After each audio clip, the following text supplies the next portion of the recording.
안녕하십니까. 평택천남 주식TV 봉선생 이강민입니다. 종목 분석. 오늘은 코스닥 오락문화 업종에 속해있는 파라다이스에 대해서 살펴보도록 하겠습니다. 파라다이스 하면은 흔히 도박 관련한 기업이다 그렇게 생각을 많이 하시죠. 카지노 관련 기업이죠. 다양한 사업들을 하고 있습니다. 호텔 같은 사업도 하고요. 여러 가지 좀 안정적인 그런 흐름을 보일 수 있는 그런 사업을 하죠. 최근에는 또 파라다이스 시티가 개장을 하면서 시장에 굉장히 좀 큰 기대를 하는 것 같은데요. 사실 뭐 실적이나 이런 부분에 도움은 되겠죠. 그런데 주가의 흐름에 있어서는 사실 확인할 부분들이 좀 있거든요. 그런 부분들은 좀 지켜봐야 되고요. 역시 너무 큰 기대는 하지 말자 그렇게 보시는 게 맞을 것 같습니다. 왜냐하면은 사실 시장의 환경이 좋을 때는 뭐 조그마한 이슈를 가지고도 크게 상승을 할 수가 있어요. 그런데 지금은 그렇게 시장 환경이 좋은 상황이 아닙니다. 그렇기 때문에 어떤 호재가 있더라도 영향을 크게 받지 못하고 덜 받는 경우가 많습니다. 그런 부분들을 생각을 하셔야 돼요. 사실 우리가 주식 투자를 하는 데 있어서는 시장 환경이 굉장히 중요합니다. 그런데 대부분 투자자들이 그런 걸 간과하는 경우가 많습니다. 지금은 시장 환경이 가장 중요하다. 그런 말씀을 다시 한번 드리겠습니다. 자, 파라다이스 같은 경우에는 사실 지금은 주가의 흐름이 조금 지지부진하지만 이 코스닥 업종 내에서 가장 안정적으로 볼 수 있는 우량주 중에 하나다. 그렇게 생각을 하십시오. 그래서 언젠가는 정말 그 지수가 정말 크게 조정을 받았을 때는 코스닥 쪽에서 종목을 고르고 싶다 했을 때는 파라다이스도 좀 생각을 하실 필요가 있어요. 이런 기업들은 쉽게 흔들리지 않습니다. 그 최근까지 어떤 작년에 이런 그 실적 흐름 그런 것들이 좋지 않았던 것들은 역시 사드 보복 관련해서 뭐 카지노 매출이 엄청나게 떨어졌어요. 카지노 매출이 떨어진다는 건 호텔 쪽의 어떤 손님들도 많이 떨어지겠죠. 그런 쪽에 영향을 많이 받았는데요. 사실 타격을 굉장히 많이 받았죠. 지금도 역시 사드 보복이 유지는 되고 있습니다. 그런데 그런 부분들을 뭐 상쇄할 만한 여러 가지 이제 조치들을 취하게 되죠. 그렇기 때문에 실적이 조금씩 개선되는 그런 흐름이 나오는 겁니다. 그리고 최근에 중국 관광객들이 조금씩 들어오긴 하죠. 여러 가지 흐름에 있어서 장기적으로 봤을 때는 크게 문제가 될 만한 그런 요인이 별로 없는 그런 기업입니다. 그리고 굉장히 안정적으로 흘러가는 그런 기업이기 때문에 실적이 뭐 단계 좀 안 좋다고 해서 이게 엄청나게 흔들리거나 그럴 기업이 아니라는 걸 반드시 기억을 해 두시기를 바라겠습니다. 자, 좀 더 자세히 살펴보도록 하겠습니다.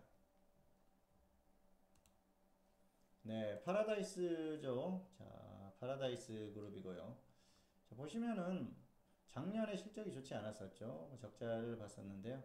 그런데 뭐 평균적으로 매출이나 이런 것들은 꾸준히 유지되는 그런 기업이에요. 그래서 크게 뭐 걱정할 만한 그런 기업이 아니고요.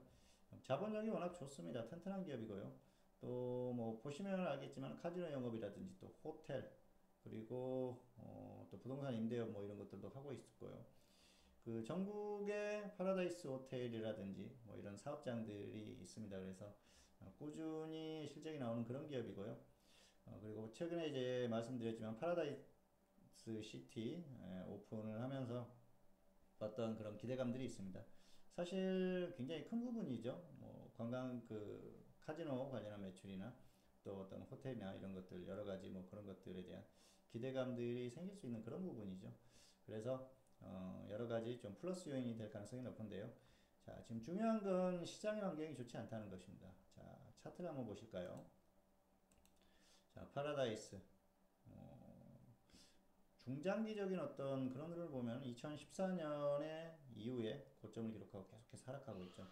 자, 지수가 반등했을 때 조금 상승하는 흐름은 나왔습니다만은 크게 그렇게 가지 못했던 그런 흐름이고요. 역시 이때가 고점이었어요. 이때가 정점이었다고 볼 수가 있겠는데요. 어떻게 보면은, 자, 화장품주들의 어떤 주가 흐름과 비슷하죠. 역시 중국 쪽의 어떤 그 관광객들의 쏠림 현상 그런 것들이 큰 어떤 그 흐름에 영향을 줬었는데, 지금은 그런 것들이 좀 단절되는 상태죠. 그래서 당분간 이게 강하게 하기는 좀 어려운 흐름인데요. 자, 지수가 반등할 때 마지막으로 불꽃을 조금 튀우는 그런 흐름이었고요. 중국 관광객들 회복에 대한 그런 기대감들도 있었죠. 그런 것들이 이미 주가에 다 반영이 된 상태입니다. 그리고 파라다이스 시티 오픈에 대해서도 이거 뭐 기존에 계속 있었던 이슈 아닙니까? 주가에 큰 영향을 미치지 못하죠. 수급 흐름을 한번 보실까요? 수급 흐름 자체가 뭐 그렇게 아주 강한 흐름이 아니에요. 기관이 뭐 엄청나게 매수를 하는 것도 아니고요. 또 외국인들이 엄청나게 매수를 하는 것도 아닙니다. 이게 주가에 대한 엄청난 기대가 있다고 하면은 상황이 굉장히 좋겠죠. 뭐 기관이 폭발적으로 매수를 한다거나 하는데 그런 흐름이 나오지 않고 있어요. 결국은 어떤 그 시장의 환경도 좋지 않고요. 그리고 실적이나 이런 부분들이 정말 폭발적으로 나오기는 어렵기 때문에 수급이 뭐 단기에 엄청나게 그 영업이익이 좋아진다거나 그런 흐름은 좀 어렵지 않습니까? 사실 그런 부분들을 생각을 하셔야 됩니다. 이런 상황에서 가장 중요한 건 시장의 흐름이죠. 지수가 꺾인다, 지수가 가파르게 꺾인다 했을 때는 이런 종목들은 같이 꺾일 수밖에 없어요. 우량주니까 따라갈 수밖에 없다는 것입니다. 자, 파라다이스는 굉장히 안정적인 기업입니다. 그래서 언제든지 정말 시장만 받쳐준다고 하면은 주가가 정말 제대로 다운됐을 때는 저점에서 묻어두면은 반드시 수익이 나는 그런 기업이에요. 그런데 지금은 그런 것들을 기대할 만한 주가의 가격의 위치도 아니고요. 시장의 환경도 아닙니다.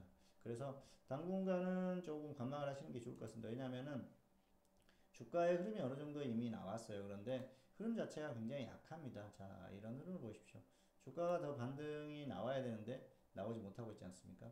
결국은 1월 지수 고점 이후에 계속해서 좋지 않은 흐름을 유지하고 있고요. 강하게 반등이 나오지 못하는 흐름, 이런 흐름들이 이어질 가능성이 높습니다. 결국은 저점을 이탈하고 더 하락할 가능성이 높기 때문에 지금에 있어서 굳이 무리하게 접근할 필요가 없습니다. 그리고 사실 그 중국 관광객이나 이런 그 기대감들은 언제든지 상황이 바뀔 수가 있어요. 그래서 항상 좀 조심할 필요가 있습니다. 자, 도박 관련주들, 다른 기업들의 주가 흐름 한번 보실까요? 자, 강원랜드. 긴 흐름에 있어서 별로 좋지 않죠. GKL.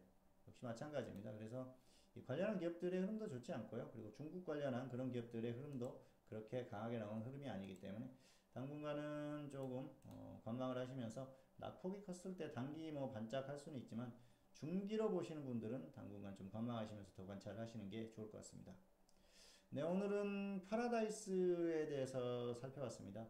전반적인 기업의 흐름 자체는 문제가 없는데 주가의 흐름에 있어서는 역시 약세를 보일 가능성이 높기 때문에 무리하게 접근하지는 말자, 이 정도로 결론을 내리겠습니다. 자, 오늘은 파라다이스에 대해서 살펴봤고요. 다음 시간에 다시 다른 종목으로 찾아뵙도록 하겠습니다. 감사합니다.